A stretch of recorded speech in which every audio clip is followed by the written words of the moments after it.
Hi everybody, today we're going to talk about some graphics. The next document, or the next rather video I send you will deal with measures of center, and that will take care of module 1. So let's take a look at the document that I sent you. This is just an extension of it. Last time we talked about some terminology. So this time we're going to talk about some graphics. So if we scroll down from the document we talked about last time, oops, that's a little too far. Let's talk about graphics. The first type of graphic I want to talk about is a stem and leaf. The stem and leaf orders the data from smallest to largest, separating the data into a stem and a leaf. Okay, every digit of the number, except for the last one, furthest right, is in the stem. The leaf is the last number. Okay? And so what we have then is we have basically some data here.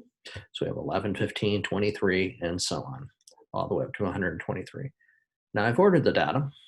That's not always ordered, and so you have to order it. And so from that, then I can develop the stem and leaf. The stem and leaf, then, if I look at the 11 just starts with a 1, and I have a 1. And if you swell this up a little bit, you can see it's a 5 for the 15.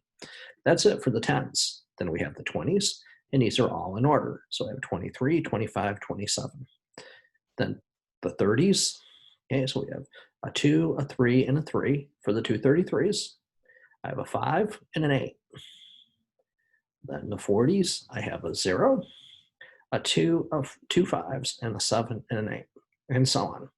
We get to the 123. Now note everything in between. We don't have any numbers in the 70s through 110s. So there's nothing in the leaf part. However, with the 123, we can see we have the 1, 2, and again, that number furthest to the right. Right? You should be able to create one of these, and you should be able to interpret. Now, note, I cannot know what the numbers actually look like unless I have some kind of a key. So the key is vital with a stem and leaf. So for example, the 42 could be a 4.2, could be a 4.42, or a 4.2. Don't know without a key. So the key takes a typical number, the 42, puts a slash between all the numbers except for the one furthest to the right, and then it puts the furthest to the right number. So 4/2 equals 42. So that tells me the numbers aren't like 4.2 or 0.42, but rather 42. If you want to see more on the stem and leaf, here's a video you can watch. That's an Alta Newton video. Now, there are frequency distributions that are group frequency distributions, and there are just frequency distributions. So a frequency distribution basically takes some kind of a variable value, say your favorite color, say red, and it actually says, okay, red is the class, how many people like red? Okay, and so that would be a frequency table. There are, more importantly, group frequency tables. So we're going to spend more time on those. Okay? We're going to spend time on group frequency distributions, frequency histograms, relative frequency histograms, and frequency polygons. Okay, for the rest of the time we're together here. Okay, so consider the data set is set up in group frequency. How do we do that? First, we identify the max and min scores. So for a data set that I have, I identified the max is 168, or I'm sorry, the min is 168, the max is 212. Sometimes we want to calculate the range. The range is the max minus the min. Okay. Sometimes the class number of classes are given to us, or sometimes the class width is given to us. Sometimes neither are given to us. What we do to figure out the class width, how wide the classes are in our groups, is we take the range and divide by the number of classes. When we do that, we always round the decimal number so that it looks like the data. So if my data is 4.3, if a typical data value is 4.3, I'd round it to that first decimal place. If I have no decimal, then I keep it as it is. Okay? Now determine the upper limits of the classes. They cannot overlap.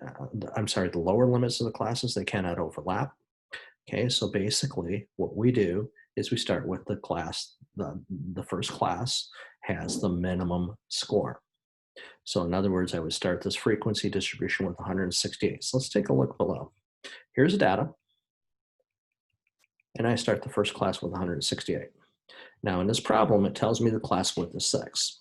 So that means for the next lower limit, that would be the lower value, that's what it's called, I'd add 6, going all the way down until I've exhausted the list. Now I know my largest value is 212. And so to get 212, I have to go all the way down to 210. Okay? Because then that would contain that 212. Now the upper limits are always one less than that. So in other words, if I have 174 here, I'm going to have 173 up here. Okay? And then I add 6 going all the way down. This last class has to include the maximum value. If it does not, then I have to keep going. Okay. Let's go back up.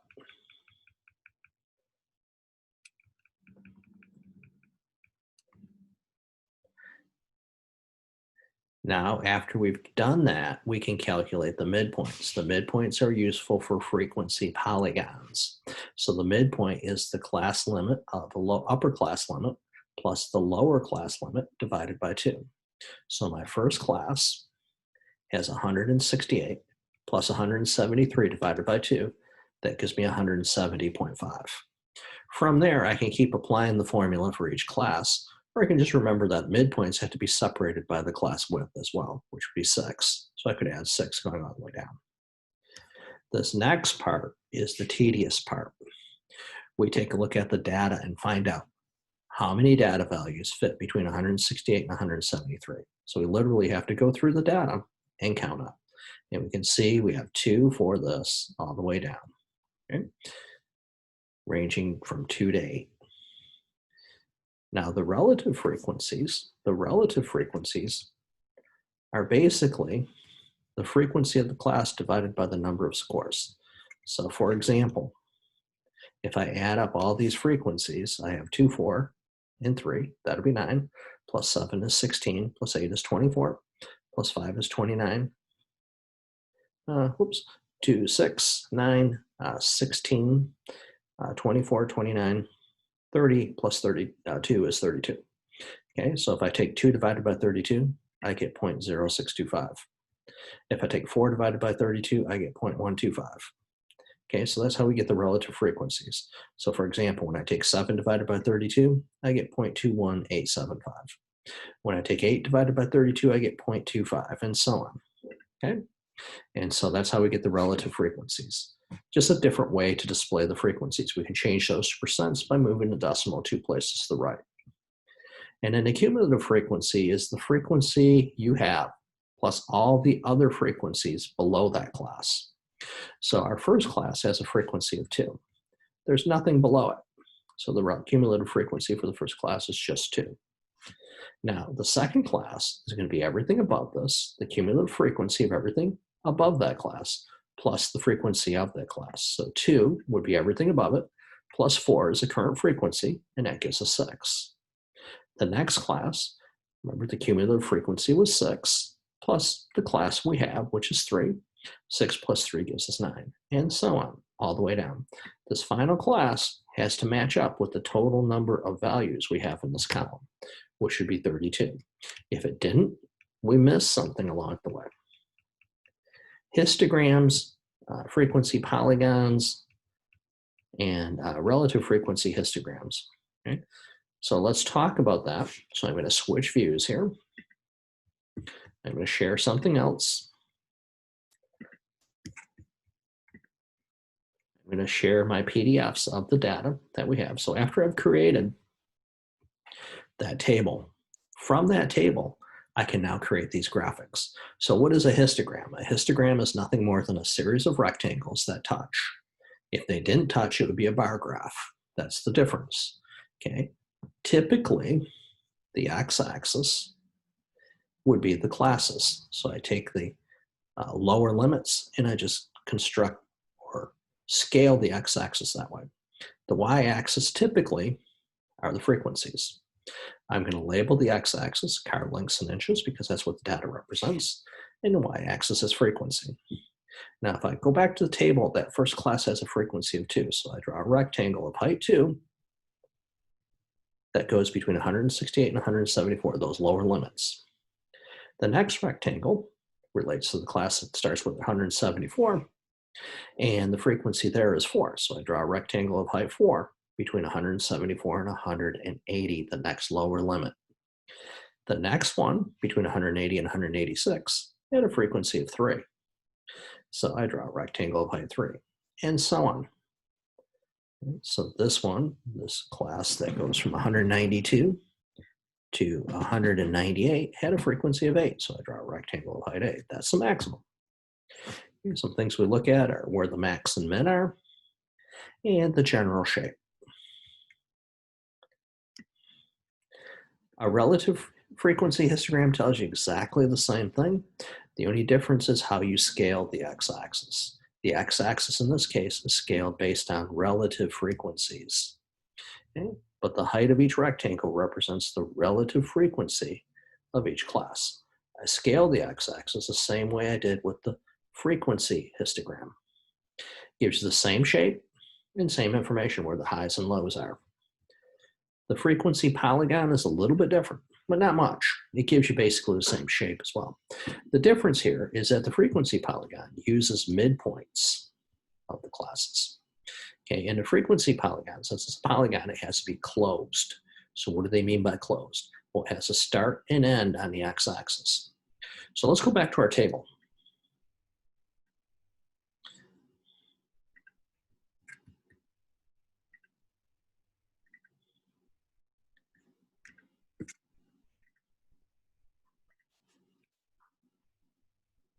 Here's our frequency table, and here are the midpoints. So I'm going to scale my x-axis that way. But what I'm going to do is, since my class width is 6, I'm going to subtract 6 from this first midpoint. That's where I'm going to start on the x-axis. And I'm going to add 6 to this last midpoint. That's where I'm going to end the frequency polygon on the x-axis. So now let's go back to the graphic. Hopefully that'll make more sense when we see that. So we'll go back to the frequency polygon. This is my first midpoint, 170.5. I subtract 6 from it, and that's where this 164.5 came from. This is the last midpoint, 112.5. I add 6 to it, and that's where the 218.5 came from. So I start and end there, so I make points. All the other things I do is I plot points just like I would in algebra. So I go to the midpoint and frequency. So 170.5 has a frequency of 2. 176.5 has a frequency of 4. 182.5, 3. And then we have the 7, the 8, the 5, frequency of 1, frequency of 2, and then back down to the x-axis. I connect these points with line segments.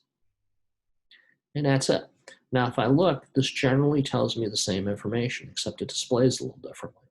It tells me 194.5 is the class whose midpoint is 194.5 and has the largest frequency.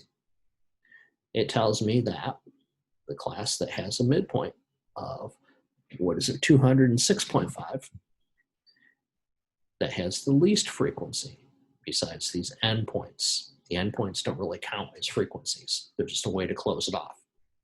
Okay, so hopefully this helps. This is the first couple of sections in chapter 2 from the textbook that I said you could use. And so if you want to look at that more, you can. Otherwise, if you have any questions, again, just